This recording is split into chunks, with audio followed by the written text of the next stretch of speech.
जिन 9 इलाकों में 21 आतंकी ठिकानों पर हमले हुए, उसमें पहले नंबर पर मुजफ्फराबाद का सवाई नाला कैंप था। ये पाकिस्तान के अवैध कब्जे वाले कश्मीर में लाइन ऑफ कंट्रोल से सिर्फ 30 किलोमीटर की दूरी पर है। इस कैंप में सोनमर्ग और गुलमर्ग हमले के आतंकियों को ट्रेनिंग दी गई थी। दूसरा टारगेट मुजफ्फराबाद का सैयदना बिलाल कैंप था। यहाँ जैश ए मोहम्मद का टेरर कैंप था। यहाँ जंगलों में छिपने और छिपकर आतंकी हमला करने की ट्रेनिंग दी जाती थी। ये हथियारों और विस्फोटक का सप्लाई केंद्र भी था। भारत का तीसरा टारगेट पीओके के कोटली में गुलपुर कैंप था। यहाँ पर एलओसी से 30 किलोमीटर दूर लश्कर का बेस कैंप था। पिछले वर्ष 9 जून 2023 को जम्मू कश्मीर के रियासी में तीर्थ यात्रियों पर हमला हुआ था। उसकी साजिश इसी कैंप में हुई थी। अब ये बेस कैंप खंडहर बन चुका है। भारत का चौथा टारगेट भिंबर में आतंकियों के बरनाला कैंप पर था। ये सिर्फ एलओसी से 9 किलोमीटर की दूरी पर है।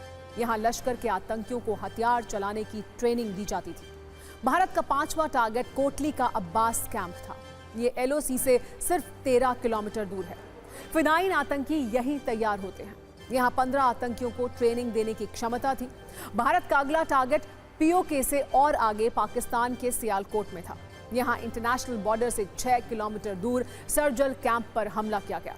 यहाँ उन आतंकियों को ट्रेनिंग दी गई थी जिन्होंने जम्मू कश्मीर पुलिस पर हमला किया था। 7वां टारगेट भी सियालकोट में ही था। यहाँ के महमूना जाया आतंकी ट्रेनिंग सेंटर को उड़ा दिया गया। ये जगह भारत की सीमा से सिर्फ 18 किलोमीटर दूर है।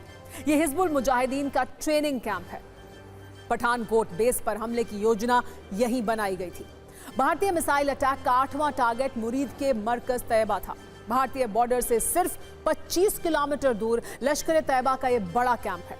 मुंबई के 26/11 हमले के गुनहगार कसाब और हेडली को यहीं ट्रेनिंग मिली थी।